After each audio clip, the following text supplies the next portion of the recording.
Just in time for Bush team moving day, evidence is stacking up that top Bush officials knew about and approved of torture. Last week's bipartisan report from the Senate Armed Services Committee says, quote, the abuse of detainees in U.S. custody cannot simply be attributed to the actions of a few bad apples acting on their own. The fact is that senior officials in the United States government solicited information on how to use aggressive techniques, redefined the law to create the appearance of their legality, and authorized their use against detainees.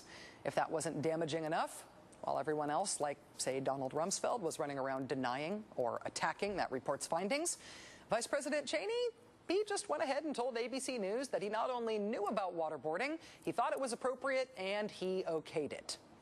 So, torture, the abandonment of precious worldwide moral authority. And while it's not a midnight lame duck regulation that can be easily reversed by the Obama administration, is there a chance that the new administration will do the next best thing to going back in time in undoing torture? Will they prosecute? Will they hold American officials accountable for authorizing it? Joining us now from Washington is Senator Carl Levin, a Democrat from Michigan. He, of course, is chairman of the Senate Armed Services Committee. Senator Levin, thank you so much for coming on the show tonight. Great to be with you, Rachel. So the Armed Services Committee spent about a year and a half preparing this report on the abuse of prisoners in U.S. military custody. There has been some angry pushback seemingly angry pushback from former Secretary of Defense Donald Rumsfeld.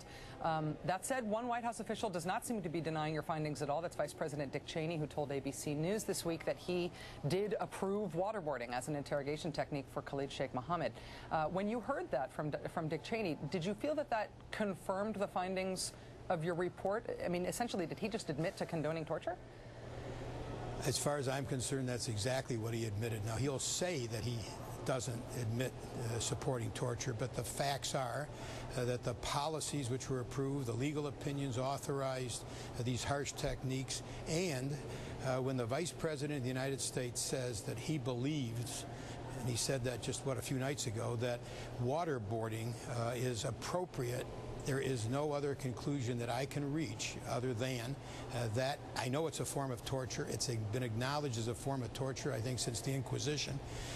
Senator McCain, who is the subject of torture, is absolutely clear on it. But I think every authority on waterboarding and torture will say that waterboarding constitutes torture. One of the things that I think has been so I guess challenging to the American debate about this is that President Bush and Vice President Cheney have essentially argued that they have legalized waterboarding, that they have legalized torture. They think that the actions of their Justice Department made things like waterboarding not war crimes anymore. Are they right?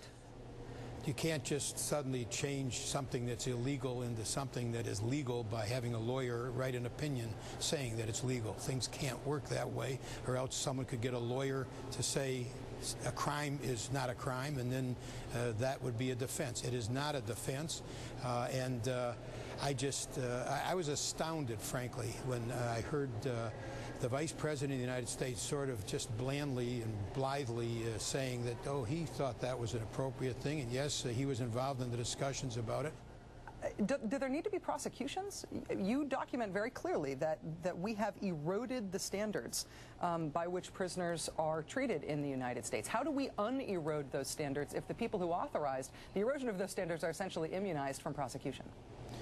Well, the first thing we have to do is what we did, at least for the Department of Defense, is to bring to light the facts. What happened here? What was the origin of the use of these techniques? And that's what we did. We went back to Guantanamo and showed that, as a matter of fact, that the highest levels of this government, the President, when he said that the Geneva Convention did not apply, then the Secretary of Defense, when he authorized the use of aggressive techniques, and then the way they spread, first into Afghanistan, then to Iraq. This is the first step on reconstructing the respect of the world for this country, and I'm hopeful that the Obama administration will be taking major steps in that direction. We need to have the support of the world in our effort against terrorists. Senator, I do want to press you a little bit on that point about the next steps and what the Obama administration might do. It sounds to me, as a layman and a concerned citizen in this, it seems to me like when you are assembling these facts and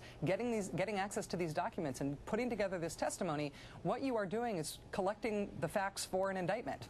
I know that that's not the role of the Senate Armed Services Committee, but that's what it feels like. Do you think there will be prosecutions, and will you argue that there should be? What I think it is our role to do is to bring out the facts which we have, to state our conclusions which we have, which is where the origin of these techniques began, and then to turn over to the Justice Department of the next administration, because clearly this Justice Department is not willing to take an objective look, to turn over to the next Justice Department all the facts that we can and we have put together and get our report, the rest of it declassified.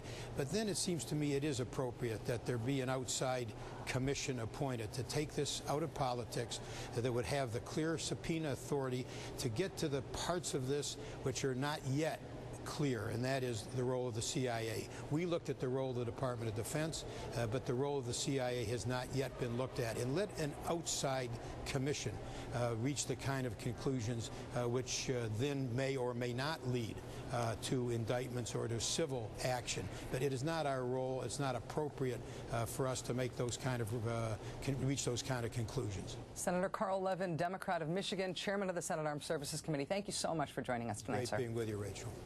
You heard the I word here, indictments.